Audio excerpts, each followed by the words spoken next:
আসসালামু আলাইকুম। আশা করি সবাই ভালো আছেন। আজকে ছোট্ট একটু কাজ আছে। ব্রয়লার মুরগির বাচ্চা ওঠানোর জন্য ব্রয়লার মুরগির যে ঘরটা আছে সেটা আজকে পরিষ্কার করব। কারণ কিছুদিনের ভিতরেই বাচ্চা আসবে। সেজন্য সিফাতকে নিয়ে চলে আসলাম ফার্মে। এসে আমরা দুপুরের যে খাবারটা হাঁস মুরগির, সেই খাবারটা দেওয়ার জন্য আমরা খাবারটা দিয়ে দিলাম হাঁস মুরগিকে। খাবারটা দিয়েই আমরা লেগে পড়লাম কাজে। ঘরটা ঝাড়ু দিতেছি, ঝাড়ু দেওয়ার কাজে।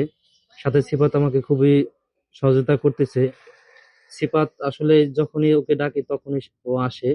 সে কখনো মানা করে না। তাই দুজনেই ঘরটা ফুল পরিষ্কার করতে হবে।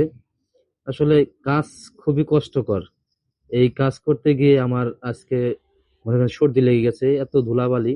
তারপরে করতে হবে, নিজের কাজ নিজে করতে খুবই ভালোবাসি। আপনারা দেখতে পাচ্ছেন কি পরিমাণ ময়লা হয়েছিল। এখন আমরা টিম সেল, এটা হলো জীবাণুনাশক একটা স্প্রে, সেটা পুরো ফার্ম আমি এখন করব।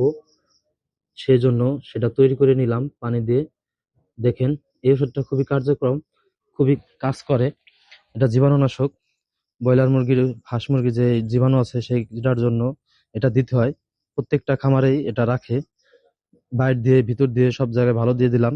তারপরে আমাদের একটা উদ্দেশ্য ছিল আমরা মুড়ি মাখা খাবো। সেজন্য চলে গেলাম গজারিয়া বাজার, মামুন ভাইয়ের দোকান থেকে আপনার নিলাম, মুড়ি নিলাম। যা সবকিছু নিয়ে মামুন ভাইয়ের সাথে কথা কয়ে মামুন ভাইয়ের টাকাটা পরিশোধ করে দিয়ে আমরা চলে আসলাম আমাদের যে কাঁচা বাজারে, কাঁচা কিছু সবজি নিয়ে। এখন আমরা চলে যাব আমাদের ফার্মে। আবার বাড়ির কিছু আমাদের ছিল, মুড়ি মাখানোর কিছু ছিল, সেটা নিয়ে আমরা এখন আবার চলে আসলাম ফার্মের দিকে। এখন আমরা বসে সেই মুড়ি মাখার সেই কাজটা, সেটা আমরা এখন করব। আমার সাথে চলে আসছিল আমার ছেলে ফায়াজ এবং ভাস্তা আলমির।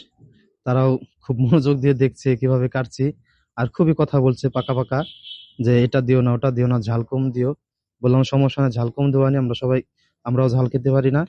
তখন আমরা কিছু ভাজা পোড়া দিয়ে তেল দিয়ে মুড়িটা মাখানোর চেষ্টা করতেছি।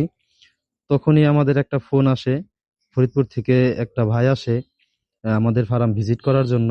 সে কয়েল পাখির বাচ্চা নিবে। দেখেন এই যে এরা এরা ফরিদপুর থেকে আসছে। সে এসে তার রিজিকে ছিল।